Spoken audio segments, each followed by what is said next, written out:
Good evening. This is the April 16th Evanston Preservation Commission special meeting.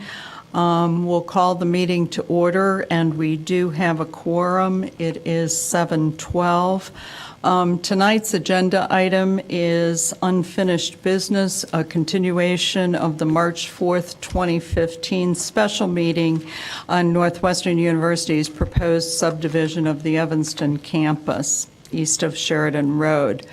From the Commission's perspective, essentially we are conducting an assessment of the subdivision application and whether it meets the standards. The standards, again, from the previous meetings are based on Title II, Chapter 8 of the City Code. It is the applicable chapter is Title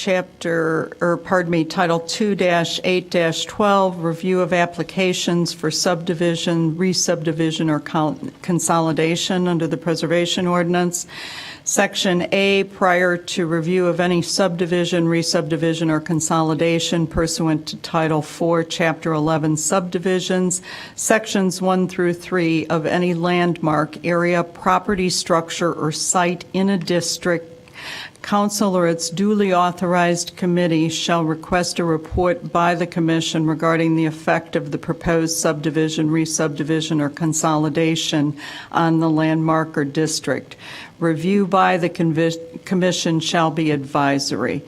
The Commission shall review the application for subdivision, re-subdivision, or consolidation based on the following standards.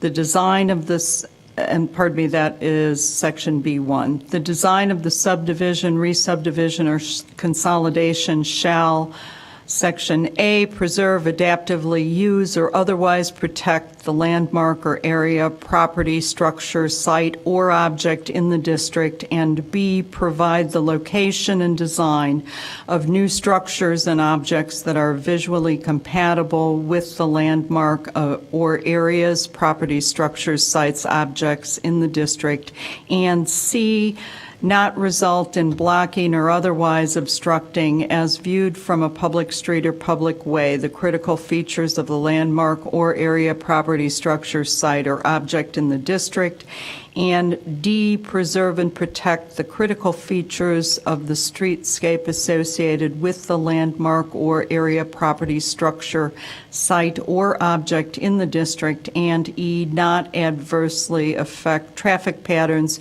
municipal services, adjacent property values, or the general harmony of the district. 2, alteration, construction, demolition, and relocation shall be consistent with Section 2-8-9. Part C, within 35 days of the request of the report by the Council or its duly authorized committee pursuant to subsection 2-8-12A, the Commission shall prepare written findings and, by majority vote, issue to the Council or its duly authorized committee a recommendation on the suitability of creating the proposed subdivision, re-subdivision, or consolidation. Based on the recommendations received by Council or its duly authorized committee, Council shall consider whether the proposed subdivision, re-subdivision, or consolidation is consistent with the standards provided in subsection 2-8-12B.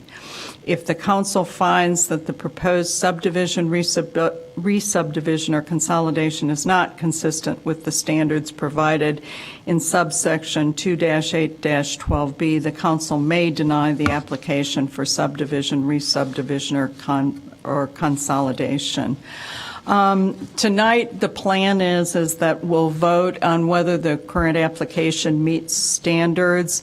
We'll review the conditions that have been proposed by staff and also talk about that with the Commission itself. In terms of agenda items, we'll have brief presentations by staff and representatives from Northwestern. Then we'll have discussion and Q&A from the commissioners themselves. We'll entertain any public comment subject following that, and then entertain a motion, obviously have final discussion when the motion is on the floor and vote, and then hopefully adjourn after that. So that's the plan. With that, I'd like to ask staff to give their brief presentation. Carlos? Thank you, Madam Chair. My name is Carlos Ruiz. I'm the Preservation Coordinator for the City of Evanston. And I'd like to briefly state staff recommendation on the proposed subdivision of Northwestern University to subdivide into 6 lots. Staff recommends the Preservation Commission provide a favorable recommendation to City Council for approval of Northwestern University subdivision with the following conditions.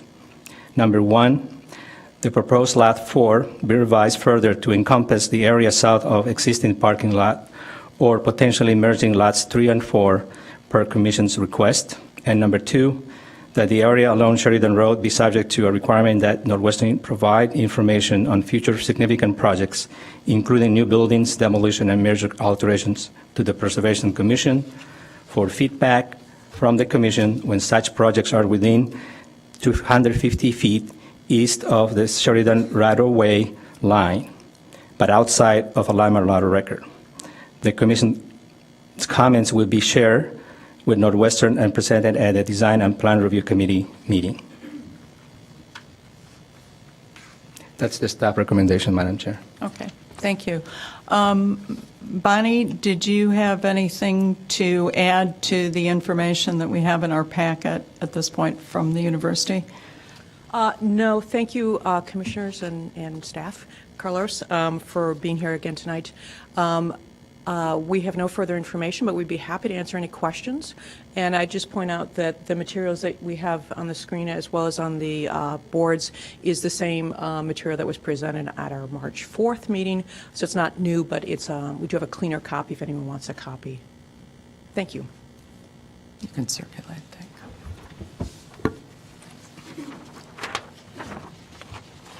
Could I ask a question? Yeah, Julie. Is that, I was going to say, nice segue, I was going to say. Go ahead, we'll go ahead and start with the Q&A. I have a question from the staff recommendation. I just want a clarification. When the staff recommends that the proposed Lot 4 be revised further to encompass the area south of the parking lot, is it, so Lot 3, where would that be? No, because south is... South of the parking lot. So it's right. No, but that would be south of Lot, that would be south of Lot 3. Oh, all right. See what I'm saying? You meant Lot 3. It would be, if it's potentially merging Lots 3 and 4, Lot 4 be revised further to encompass the area, Lot 4 be revised to encompass the area south of the parking lot? Oh, so that would be south of the parking lot there? Yeah, is there a point? But is that, just point? Yeah, And then lot. because I Right. guess the Why would question they may say be north? is... Maybe it's north. Yeah, I- I think that the point you raise is one, because it looks like Lot 3 is to the north Yeah. and Lot 4 is to the south, at least according to the map that we have. That's what Carlos was highlighting Yeah, and I think that at least the way I sort of understood the staff recommendation, but your point is a good one, is that essentially that would become one lot. Am I correct? That 3 and 4 would encompass that parking area? That's the Okay, recommendation? that's, okay. Yeah. That's what I thought. I just got Yeah. confused with the first statement. Okay, thank you. Other questions?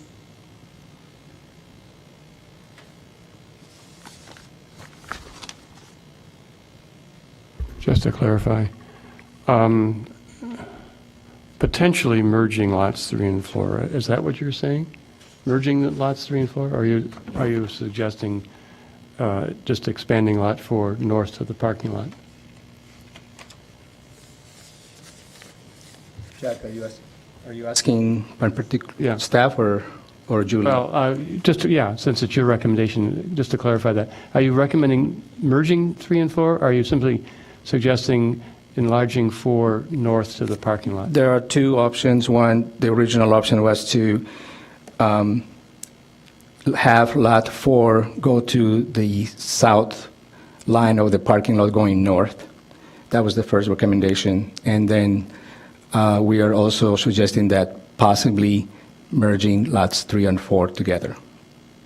After the first workshop and then after the meeting on March 4, that was a suggestion that was also raised.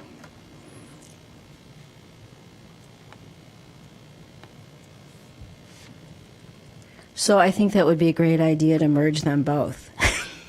And I know that on Northwestern's response, it says that if the commission is proposing the combining of Lot 3 and Lot 4 as a final compromise necessary to recommend the subdivision to the city council, then Northwestern University will give this recommendation thoughtful consideration. So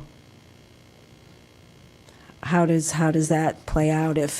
How does that work, Diane, if many of us want that to happen? I don't know, do we vote on something like that, or? I think, and I can seek guidance from staff here, but my suggestion is that be a recommendation that comes from the commission. Okay.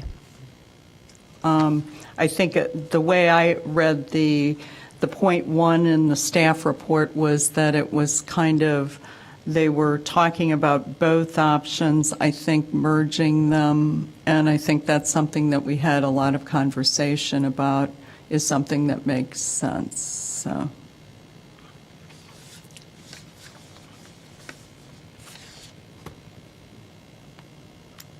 Other questions?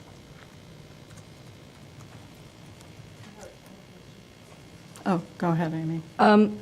Here, when it says that drawings will come up to a coordinator within a minimum of 4 weeks prior to a design and project review committee, I was just wondering at what stage is that going to happen? Because for some of these major projects, you know, the design process is a long one, and you can work on a project for 3 years, and if we get it 4 weeks before it's going up for review, that's a lot of missed opportunity. I think I will let Northwestern answer that question.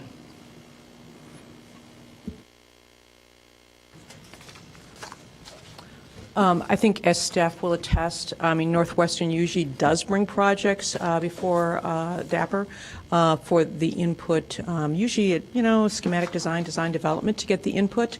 It's actually a two-part process. There's an initial submittal, and we seek comment from the city, and then there's also a final DAPR review, which is closer to the time of the actual completion of construction documents. I would like to see that articulated.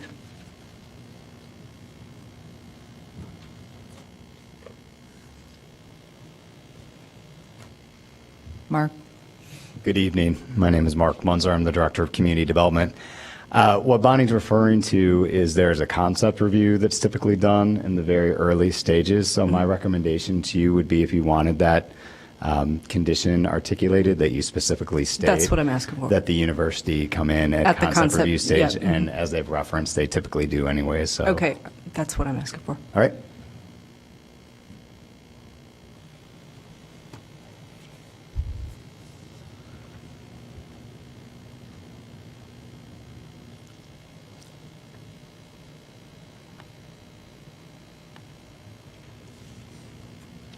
I have a question. Oh, go ahead, Jay.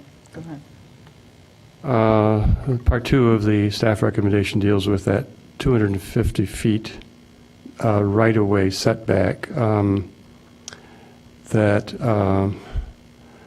allows us to give feedback based on shared information from Northwestern. No binding review. 250 feet, and I'm not satisfied with either of the maps that we're being presented with. Can you put up that one that has the aerial view with the various setback dimensions on it? Is there a slide that has that? Yeah, it's so damn complicated let's with turn the light. detail. I actually, okay, it still doesn't help a whole lot. Yikes. Yeah. Oh, but I can't even, oops, I can't even see here. What am I pointing at? This? Okay. Oh, so the red is the red the 250 that you're recommending? Yes. Then there's blue, that's 300? Yes. And then there's, what's the last color? 400. 400 feet, whatever color that is. I can't even tell what, purple, I guess it's purple. Okay, so, God, this is so crazy. Can we up the scale on that? Can you one? scroll up, can you scroll up on this image?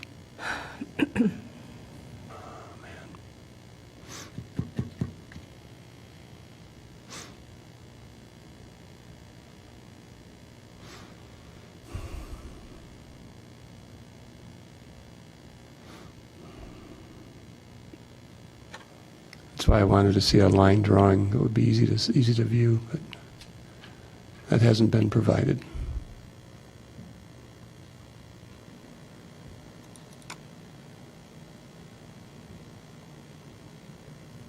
Come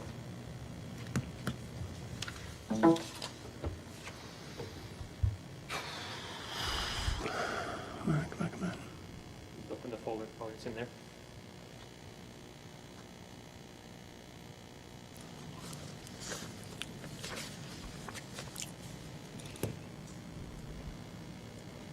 Okay, now just scroll up. Or scroll down, I guess. Great. Okay, keep on going. Okay, you can stop right about there. So here is the 250-foot mark that the city staff has recommended. Is that correct? The red one. The red line. The red line, yellow is the 200 feet. Oh, 250 there, okay. And then, what is this, 300 feet?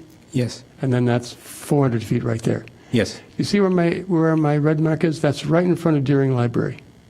That's 400 feet back from Sheridan Road.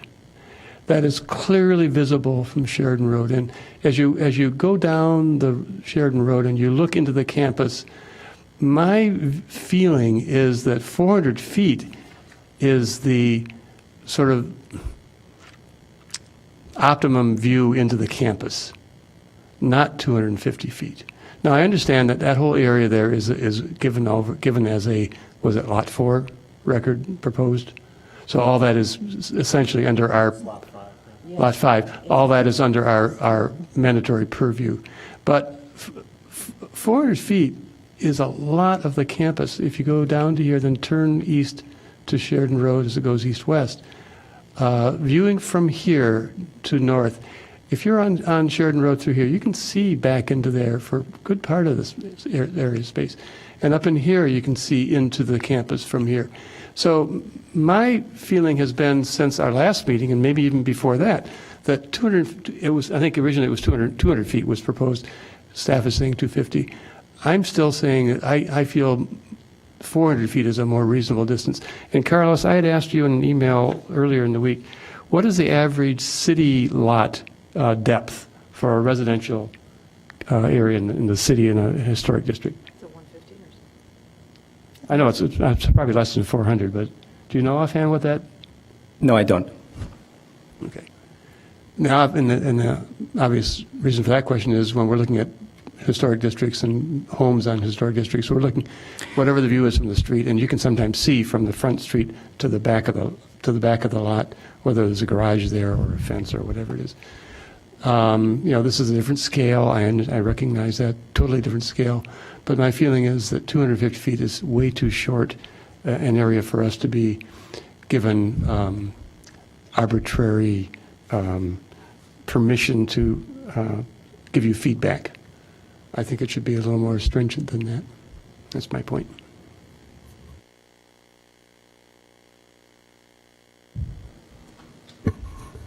Other questions?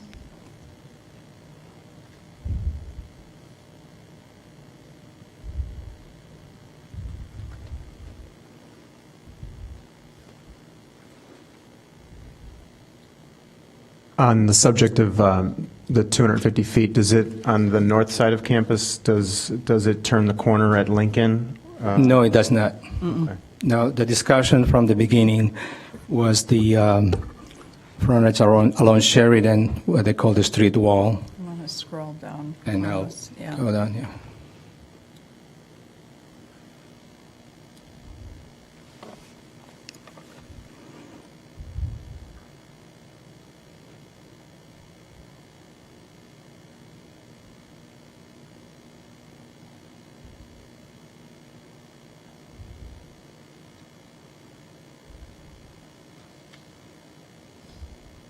I'm sorry, I keep getting confused. What color is the staff recommendation line? Red Red. one. It's the one to the right of the yellow line. Yeah, yellow is 200 feet, red is 250.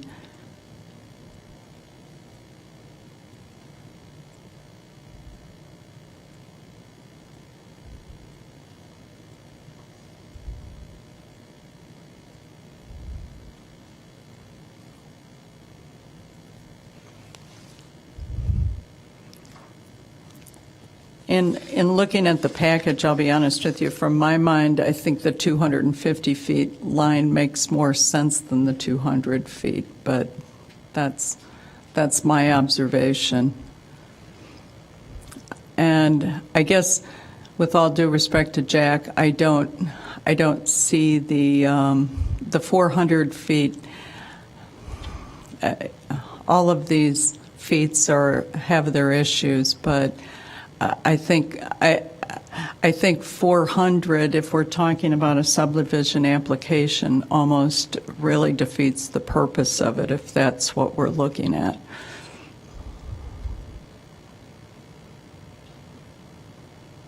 And again, unfortunately, we're not seeing everything we need to see on this particular presentation. We're not seeing the lot descriptions on this map. So we can't see, in relation to these setback distances, we can't see where the lot designations are. And I don't think you've combined those on one drawing. Yeah, so there's that one, but you don't see the distance setbacks, although we know that front of Deering Library is 400 feet.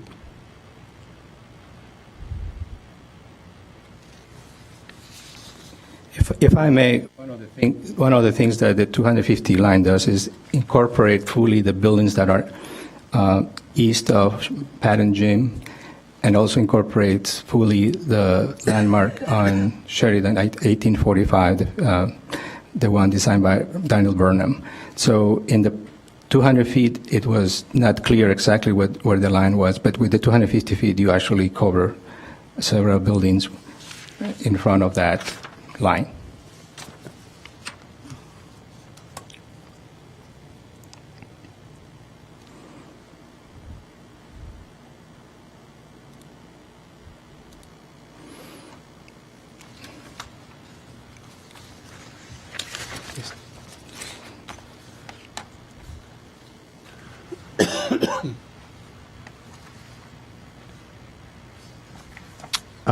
I think the proposal to combine lots 3 and 4 into one lot might alleviate and mitigate some of these concerns. At that point, along that Sheridan Street wall, between lots 2, then now 3 and 4 together, 5, you're really covering the majority of what we're talking about, and much of those lots extend past 400 feet. In the case of the Deering Library, you've probably looking 500 feet, and that lot line, if you extend that across, 4 and 3, we really do have much in our under our, we call it jurisdiction, or at least review. So I think that would be a nice concession. I think I'd be comfortable moving forward. I agree with that. I agree as well.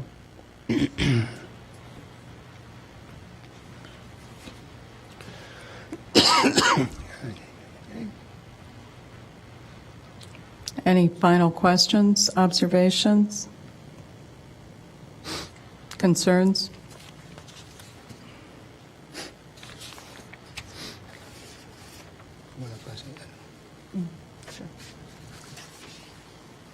Are we ready to entertain a motion, or does anybody else have anything to ask? I just wanted to add something because since I've been new to the commission, I think these workshops have been really useful.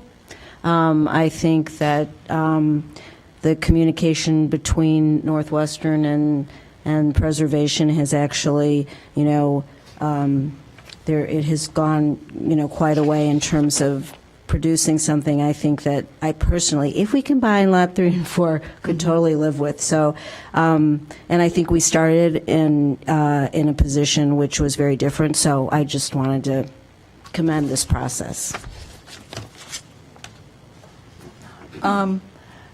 Would someone like to entertain a motion? I did ask staff to provide us with some draft language, just in case, because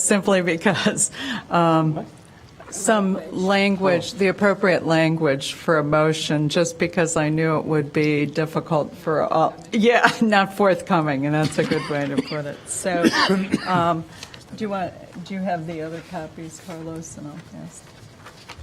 Because I know at 7 in the evening, my brain wouldn't necessarily have that, so.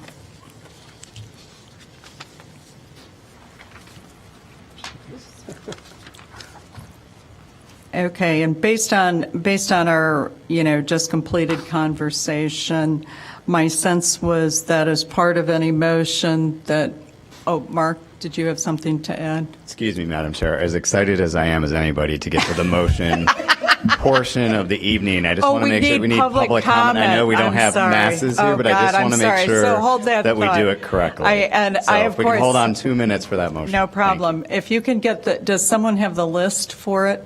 Because I don't have that. Sir, I think it might be you. Thank you, Mark. Not this gentleman. I'm not sure who. Oh, that's it? Okay. Sir, since you're here, if you have something to say. Oh, okay. So, no, okay. Well, thank you. No one signed up for public comment. So, all right. Yeah, no, I appreciate that, and I had that on my agenda, but I guess I wanted to move it along myself. So, here we are. Yeah, Yes, please. got it, Carl. They are slowly going up. Oh, there we go. Other way. Maybe bottom? No? It's down to go up. There we go. All right, so if one of the commissioners would like to make a motion? I'll make a motion. I move that the Preservation Commission recommends to the City Council approval of the proposed subdivision with the following 2 conditions. Number 1, that lots 3 and 4 be combined. And number 2, that the, how do you put this? That any significant future projects within a 250-foot setback of Sheridan Road be presented to us for binding review.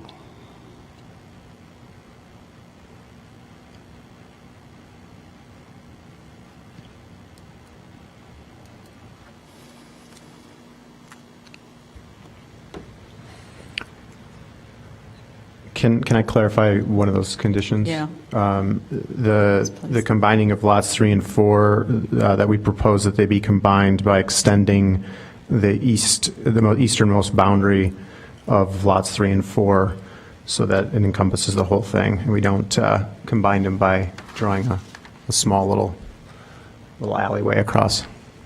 Okay.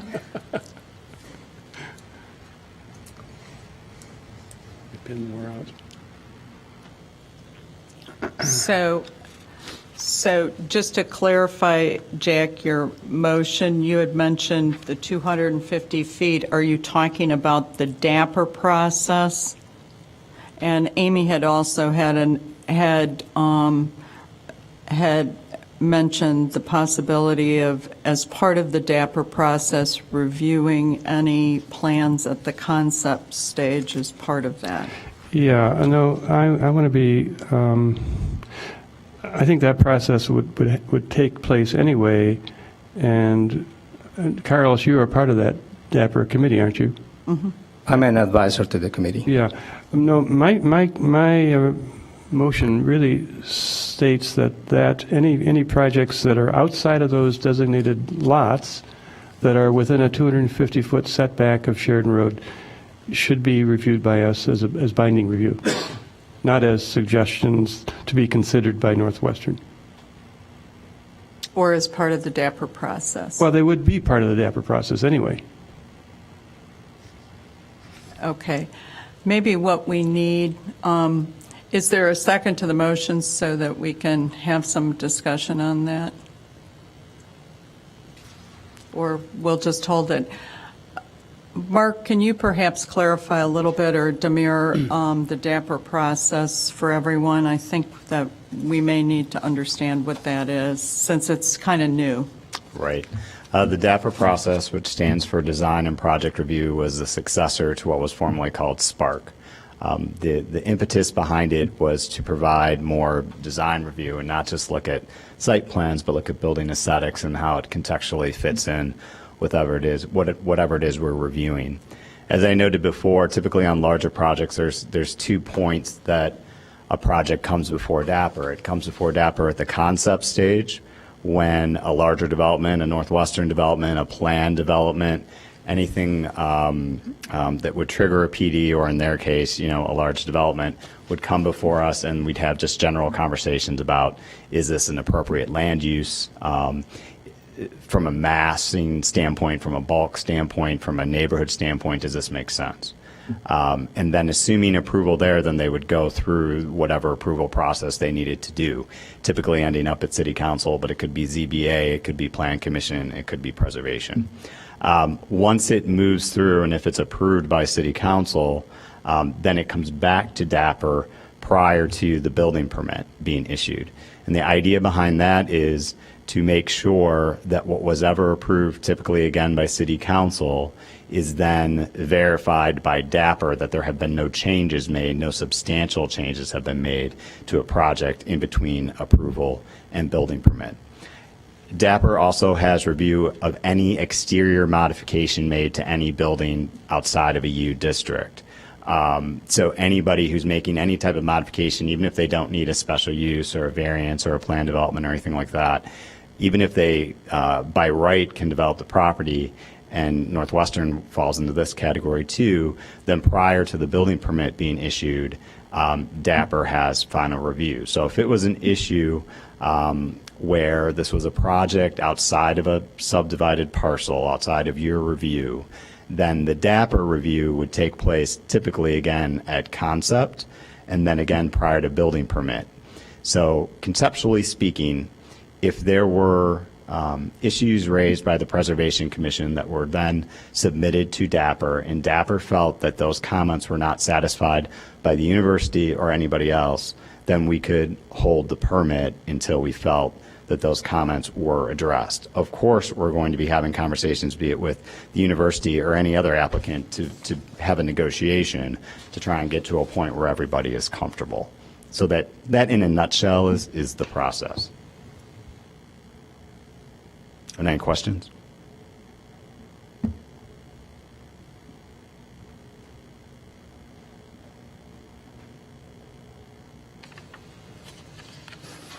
A clarifying question. So the commission's comments for those particular projects would be shared, in this case with Northwestern. Would Carlos, would you be the one sharing those comments at a DAPR meeting?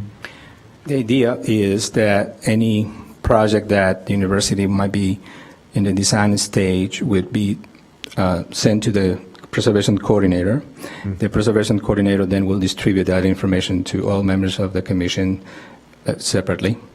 And then every member will have the opportunity to make comments, send us comments to us, and then we will compile those comments, and then we will present those comments to DAPR. It's a public meeting, so any member of the commission is welcome to attend and follow their own recommendations as comments. But at the end, the commission will have the opportunity to review as individual members and then provide those comments to staff. So just a clarification, so it's not like you'd be individually given the project at hand to send comments, but you wouldn't be meeting as a committee meeting. So, right? That's correct. So Jack, in terms of what you said, that it would be binding, like how would that work? Because they're just individual comments from each of us regarding a project. So, and they may all be different. We may all have different opinions about them. So am I missing something? Yeah. Is that how that would work? I would imagine that at our meeting, we need to move and make a motion on what our decision is to be presented at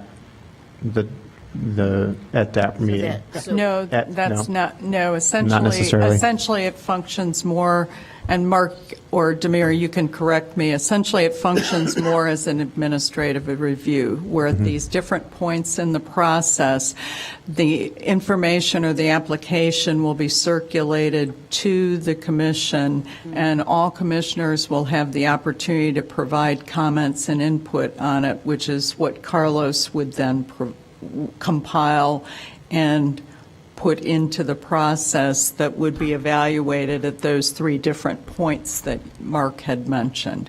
It is very So similar. it would not actually be coming before the commission proper as an agenda item, which gets to Jack's point about binding review before. So But- it's and much what we more of would- an administrative review. Correct. And what we would do is similar to your packets and agendas, all DAPR packets and agendas are posted prior to their meetings. So we would include that as part of the public packet so that this was a public process and that all of the committee members were well aware of any concerns prior to their hearing. But no, the commission, the Preservation Commission would not meet on the item as proposed. Thank you. Can I follow up on that, please? So I say binding review because we're missing the subject here. By going to DAPR, Northwestern is avoiding our binding review process. That's what they're asking for. They're asking for relief from binding review on these areas that are not in lots. And I feel that that's a fairly dangerous place to go. And I think that the least we can do is insist on binding review of anything that's within 250 feet of the setback from Sheridan Road. Anything that's within that view should be under our binding review. And then just for clarification, the staff recommendation is that it's advisory review in those areas outside of the parcel with final approval by DAPR.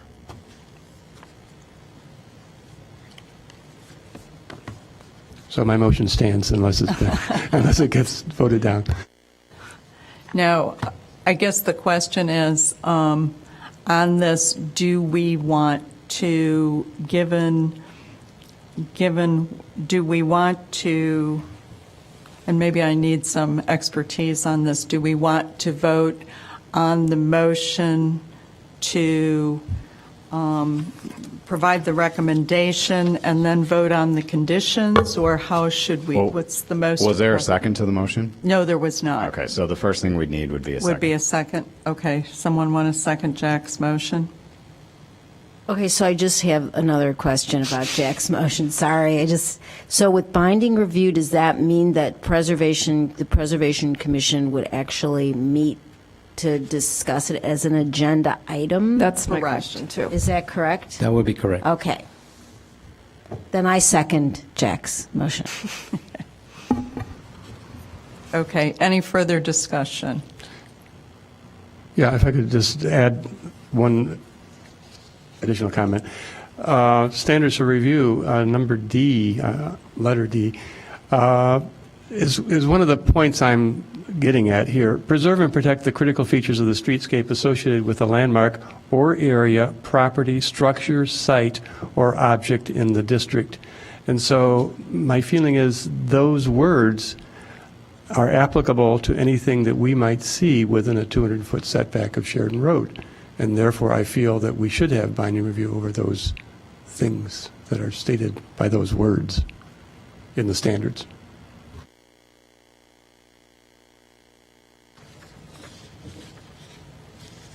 So procedurally, we do have a motion on the floor. Do we vote on the recommendation initially and then vote on the conditions, or how would you recommend that we approach this?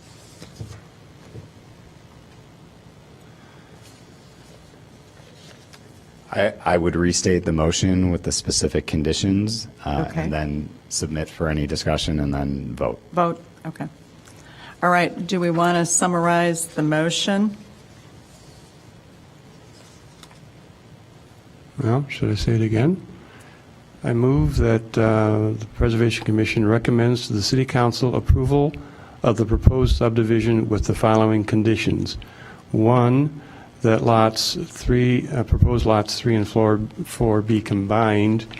I forget what your term was, by aligning the outlines of those two Merged, I think, was the term that was used. easternmost and westernmost lines be aligned, lots 3 and 4.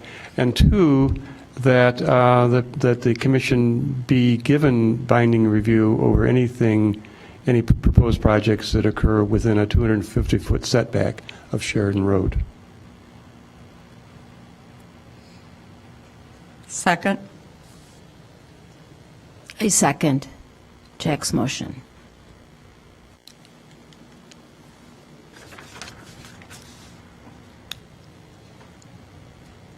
All in favor? Opposed?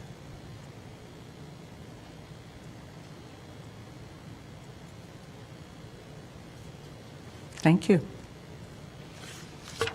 So I don't think we have anything to, now, the follow-up for this, just to confirm, is staff will, I assume, prepare recommendations for the council based on the commission vote?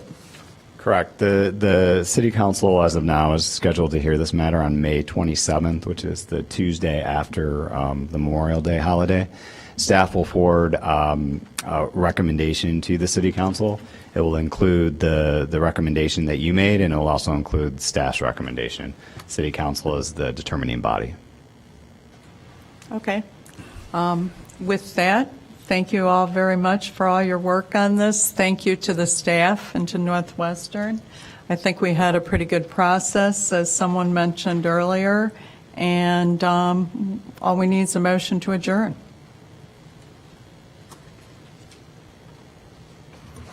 I make a motion to adjourn. Second. All in favor? Unanimous? Thank you. Thank you, everyone.